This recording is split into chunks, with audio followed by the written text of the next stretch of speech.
नमस्कार दोस्तों, मैं आपका दोस्त सुमित उपाध्याय आपका स्वागत करता हूं अपने YouTube चैनल फ्री क्लास वाला में। चलिए रेशियो के एक नए टॉपिक के साथ में शुरुआत करते हैं। क्वेश्चन नंबर 77 क्वेश्चन है तीन संख्या।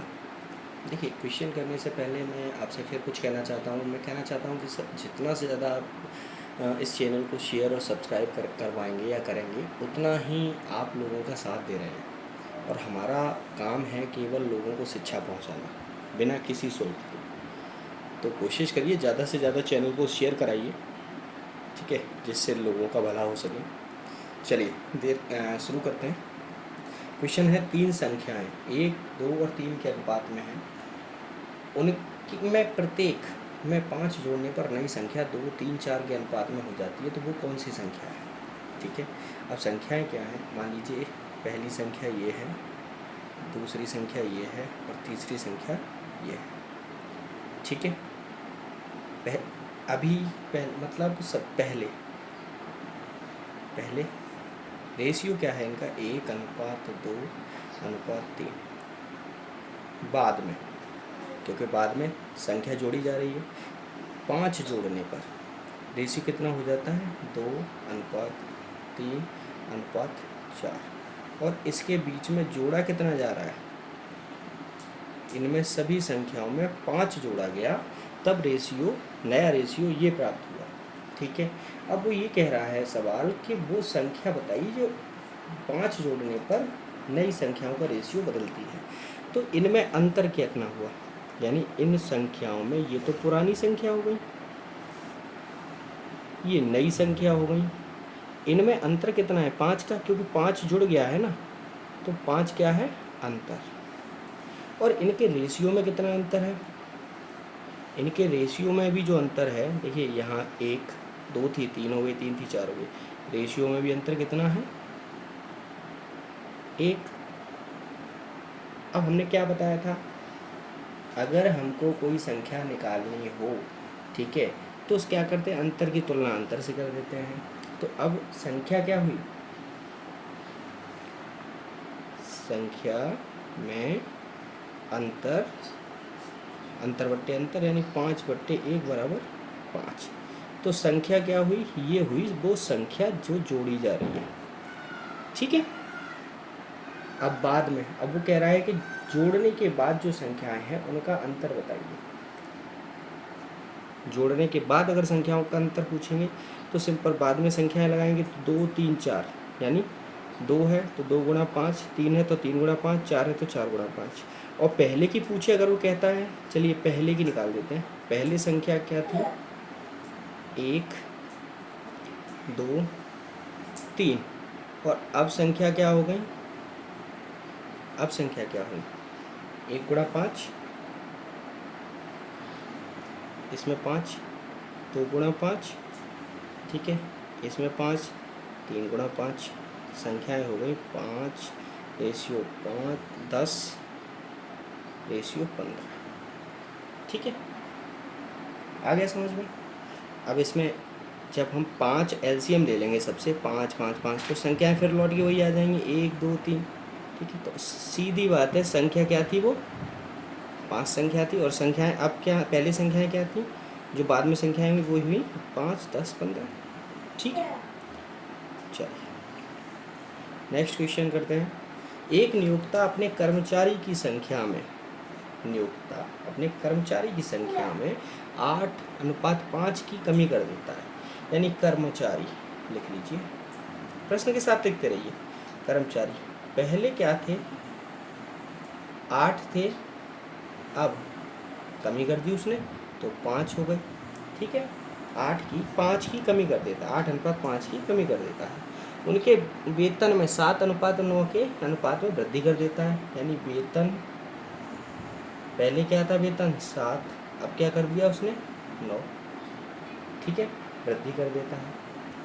तो प्रश्न कह रहा है वेतन में क्या परिवर्तन हुआ, यानी क्या परिवर्तन आएगा? वेतन जब उसने पहले 8 कर्मचारी थे, फिर 5 कर्मचारी कर दिए, पहले वेतन वो 7 देता था, अब वो वेतन 9 देता है, तो क्या कमी आएगी? तो सिंपल सी बात है भाई, पहले कितने कर्मचारी थे? 8, और वेतन देता था 7, तो कुल वेतन कितना देना पड़ता था उसको? 8 गुणा 7 देना पड़ता था। अब कितने कर्मचारी हैं? 5। वेतन कितना देता है? 9। तो 5 गुणा 9, ये हो गया 56, ये हो गया 45। पहले वो 56 देता था वेतन, अब वो 45 देता है, तो वेतन में क्या होगा? कमी आएगी। सीधा सिंपल, कुछ ज़्यादा सॉल्व नहीं करना है, सीधा इतना ही बता देना है कि ये पूछ रहा है क्वेश्चन कि वेतन में क्या परिवर्तन होगा, तो वेतन में कमी आएगी। ठीक है। ऐसे ही नेक्स्ट क्वेश्चन है, एक आयत की लंबाई 6:7 के अनुपात में वृद्धि कर देता है। ठीक है, तो देखो लंबाई पहले क्या थी? पहले थी 6, अब क्या है? 7। ठीक है। चौड़ाई में क्या करता है? 5 थी, 4 कर दिया, कमी कर दी। तो कह रहा है, प्रश्न कह रहा है आयत की लंबाई में 6:7 के अनुपात में वृद्धि हुई तथा चौड़ाई में 5:4 के अनुपात में कमी हुई। यानी पहले 6 थी लंबाई, फिर 7 हो गई, चौड़ाई 5 थी लेकिन 4 हो गई। तो ये बताइए क्षेत्रफल में क्या होगा? वृद्धि होगी या कमी होगी? तो सिंपल क्षेत्रफल क्या होता है? लंबाई चौड़ाई 6 गुणा 5 गुणा 4। पहले क्षेत्रफल कितना था? 30, अब क्षेत्रफल कितना है? 28। तो जाहिर सी बात है अब क्या हुई? कमी हुई। आगे समझ में? चलिए, प्रश्न है कि एक नियोक्ता अपने कर्मचारी की संख्या में 8:7 के अनुपात में कमी कर देता है। ठीक है, तथा मजदूरी में 11:13 के अनुपात में वृद्धि कर देता है, तो उनके कुल मजदूरी बिल में क्या अंतर आएगा? वेरी गुड, बहुत अच्छा सवाल है, बहुत ही अच्छा सवाल है। इस सवाल को आप लोग लिख भी लीजिए, ये सवाल मतलब बहुत आता है, बहुत आता है। ठीक है, देखिए टेस्ट ये क्या कह रहा है? कर्मचारी, पहले लिख लेते हैं हम कर्मचारी। प्रश्न कह रहा है कर्मचारी की संख्या पहले और अब। कर्मचारी की संख्या पहले क्या थी? 8 थी, अब उसने कमी कर दी 7, यानी 8:7 में कमी कर दी। मजदूरी पहले क्या देता था? वो 11 देता था, अब वो क्या देता है? 13 देता है, जाहिर सी बात है। ठीक है, तो कुल वेतन कितना हुआ? पहले वेतन कितना था? पहले कुल वेतन कितना था? 11 गुणा 8। अब कुल वेतन कितना है? 7 गुणा 13। ठीक है, अब प्रश्न ये कह रहा है कि जो मजदूरी प्रारंभ में 752 रुपये थी, यानी मजदूरी ये जो थी वो 792 रुपये थी। क्या थी? 792। तो तो मजदूरी बिल में क्या अंतर आएगा? तो मजदूरी बिल यानी प्रारंभिक वेतन पूछ रहा है हमसे। प्रारंभिक वेतन बराबर कितना? 792 थी, वेतन बट्टे प्रारंभिक वेतन 88। ठीक है, और बताइए अंतर क्या है?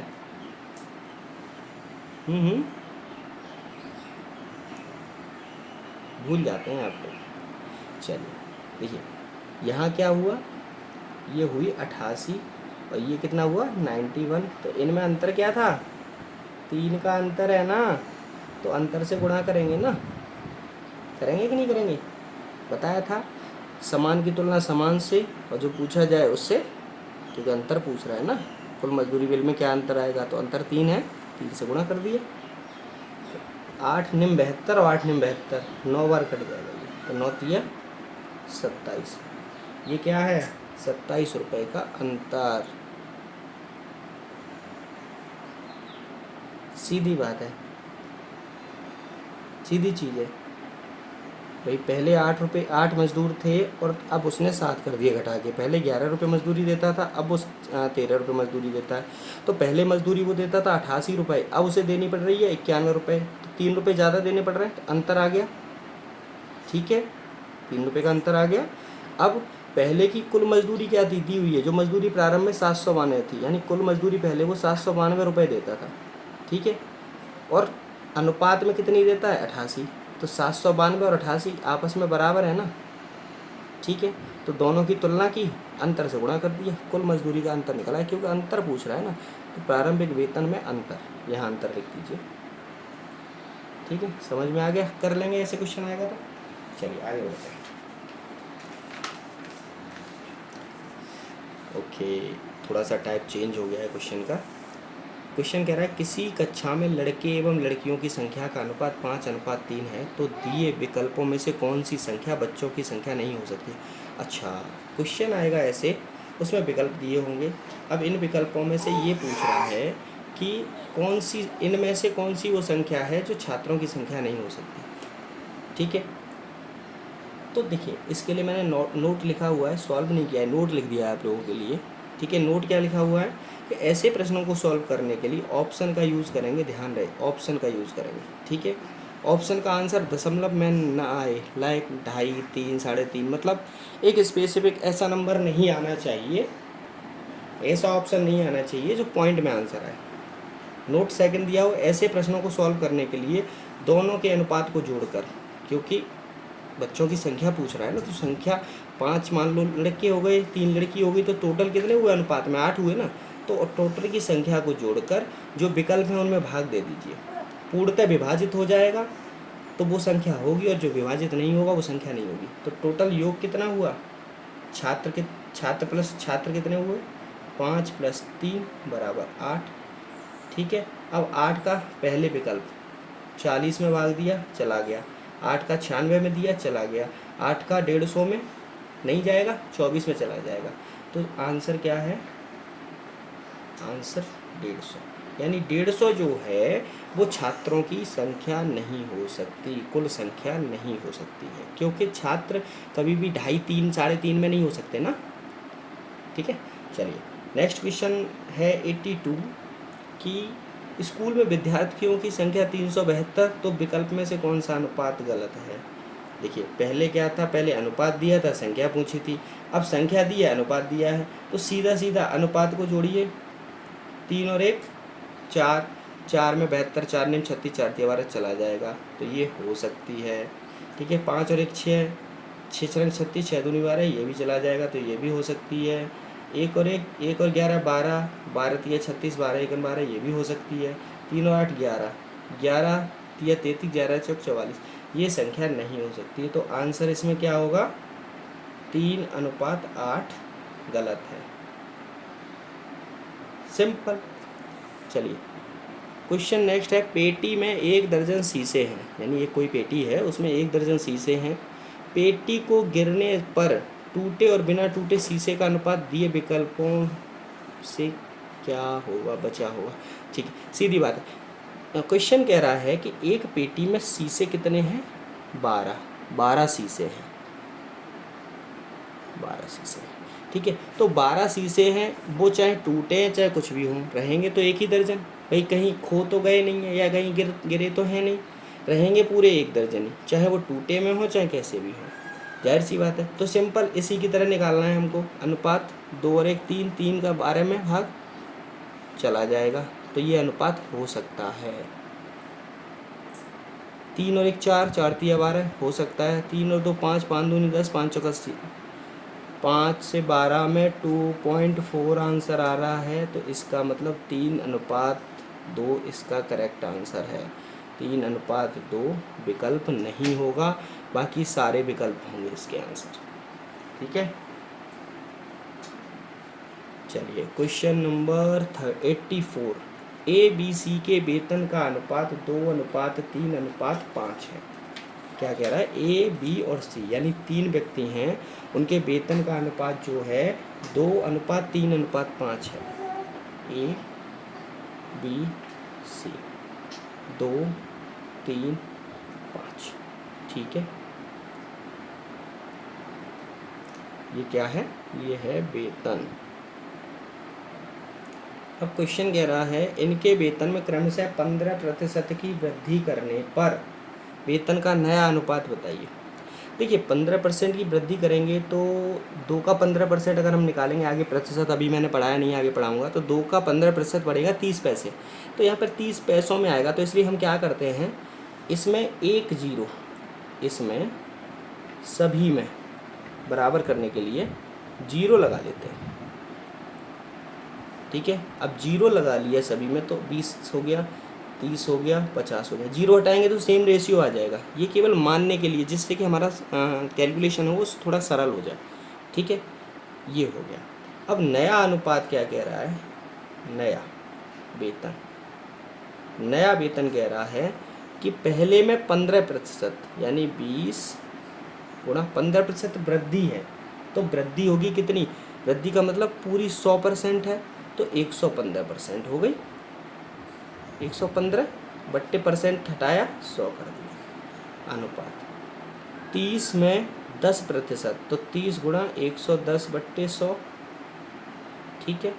अनुपात 50 गुणा 20%, तो 120 बट्टे 100। डबल जीरो से ये डबल जीरो कट गया, 1 0 1 0 1 0 1 0 ये कट गया, 1 0 से 1 0 कट गया, 2 से 5 बार कट गया, 5 दूनी 10, 5 तिया 15, ठीक है। 11 तिया 33, 12 पंजे 60। तो नया वेतन का जो अनुपात आया वो आया 23:33:60, और यही वो हमसे पूछ रहा है कि नए वेतन का जो अनुपात है वो क्या आएगा, यही आंसर होगा। अब इसको हम सॉल्व कर लीजिए। देखिए 2 से ये चला जाएगा लेकिन ये दोनों नहीं जाएंगे, 3 से ये चला जाएगा, ये चला जाएगा लेकिन ये नहीं जाएगा, 23 से ही जाएगा लेकिन ये दोनों नहीं जाएंगे। तो अनुपात जो होगा ना, नया अनुपात, वो यही होगा, ठीक है। चलिए आगे ऐसे क्वेश्चन आएंगे तो कर लेंगे, कोई दिक्कत तो नहीं आएगी। चलिए आगे क्वेश्चन बढ़ते हैं थोड़ा सा। सतीश एवं, क्वेश्चन नंबर 85 है, सतीश एवं मनोज की आय 7:8 है। ये सतीश हैं, एक मिनट, पेज थोड़ा उड़ रहा है तो इसको कैप लगा देते हैं, जैसे ये पेज उड़ेगा नहीं, थोड़ा हवा चल रही है, गर्मी का मौसम है भाई, तो हवा तो बहुत ज़रूरी है। ये सतीश और मनोज 2 व्यक्ति हैं, इनकी आय यानी वेतन जो है वो 7:8 है, ठीक है। सतीश और मनोज की जो आय है वो 7:8 है, ठीक है। इनकी आय में 20%, इनकी आय में 20% तथा मनोज की आय में 10% की कमी करने पर नए वेतन का अनुपात क्या होगा।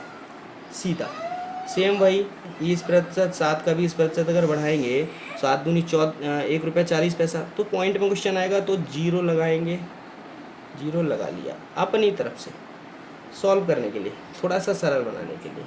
अब नई आय, तो सतीश के में तो 20% वृद्धि हो रही है, तो 70 गुणा वृद्धि है तो 120, तो भाई कोई भी व्यक्ति अपने आप में 100% होता है और 20% उसे बढ़ा दिया जाए तो वो 120% हो जाता है, तो 120% हटाया 100 लगाया। अनुपात यहाँ 80, इसमें क्या हो रहा है 10% की कमी करने पर, तो 10% की कमी 100 में से अगर होगी तो कितना, 90/100, 90% रह गया, प्रतिशत हटाया, 2 0 से 2 0 गया, 2 0 से 2 0 गया, तो नया क्या हुआ 12 सत्ते, ये 84 हो गया, और ये हो गया 8 ने 72, 72। 3 से काट लेते हैं एक बार, 3 से काटा, 3 दूनी 6, 3 चौका 12, 3 दूनी 6, 3 8 24, अभी और कट जाएगा। 2 से काटा 12 बार, 2 से काटा 14 बार, 2 से काटा 6 बार, 2 से काटा 7 बार, तो नए वेतन का अनुपात जो आया, नया अनुपात क्या आया 7:6, यानी उनका जो नया अनुपात है वो 7:6 होगा, ठीक है। चलिए समझ में आया आपको। 0 क्यों लगाया, देखिए 0 हमने कॉमन इस पे दोनों पे लगाया, इस दोनों 0 आपस में इनकी कोई वैल्यू नहीं है, लेकिन इससे हमारा कैलकुलेशन सॉल्व हो जाएगा।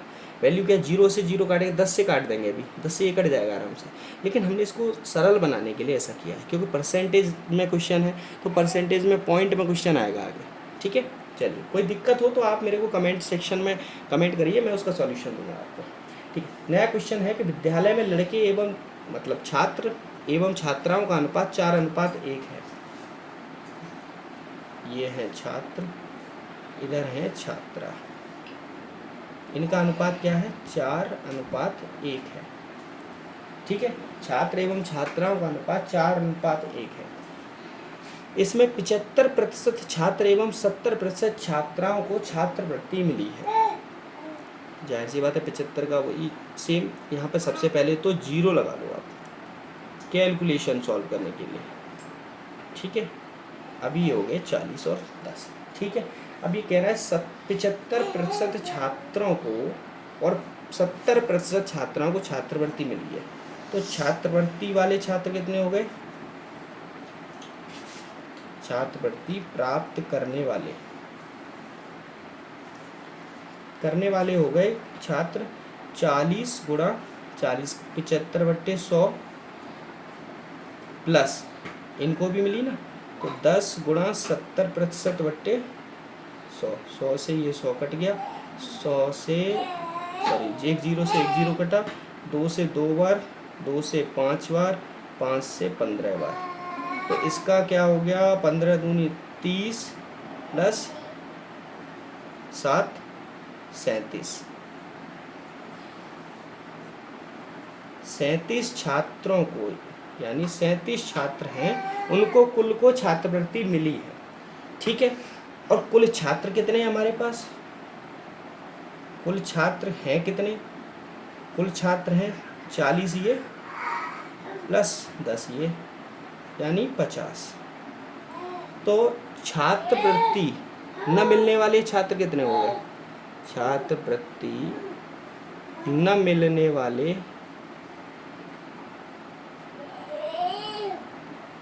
छात्र कितने हो गए? छात्र प्लस छात्रा मतलब कितने हो गए? 50। कुल छात्रों में माइनस मिलने वाले छात्रों को घटा देंगे, टोटल 13। यानी 13 छात्र टोटल ऐसे हैं, मतलब छात्र छात्राएं ऐसी हैं जिनको छात्रवृत्ति नहीं मिली है। अब ये कह रहा है छात्र छात्राओं का प्रतिशत बताइए, यानी 13 का प्रतिशत पूछ रहा है। ठीक है। तो अगर हम 13 को प्रतिशत में लिखेंगे, 13 को प्रतिशत में लिखेंगे तो कैसे लिखेंगे? अगर 50 छात्र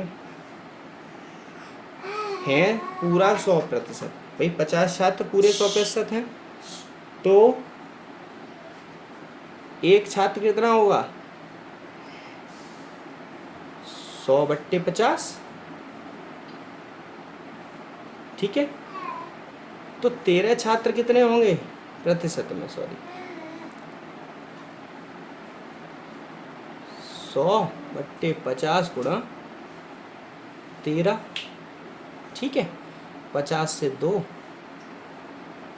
13 गुणा 2% बराबर 26%। आप कह सकते हैं कि 26% छात्र ऐसे हैं जिनको छात्रवृत्ति नहीं मिली है। ठीक है। चलिए, आपने समय दिया, बहुत बहुत धन्यवाद आपका। कल हम लोग मिलते हैं इसी क्वेश्चन, अगले नए क्वेश्चन और नए टॉपिक के साथ। हम करेंगे रेशियो में नया टॉपिक डायमंड रिलेटेड, यानी कि हीरे से संबंधित प्रश्न। बहुत सारे प्रश्न आते हैं और आप लोगों ने देखे भी होंगे, हीरे से संबंधित काफ़ी सारे प्रश्न आते हैं। ठीक है। चलिए आगे, अभी आपके लिए नए क्वेश्चन मैंने ढूंढे नहीं है, आगे कल ढूंढूंगा, तब फिर मैं आपके लिए नए क्वेश्चन लेके आता हूँ, जिससे कि कोई भी क्वेश्चन छूटे ना। चलिए, thank you very much, have a nice day.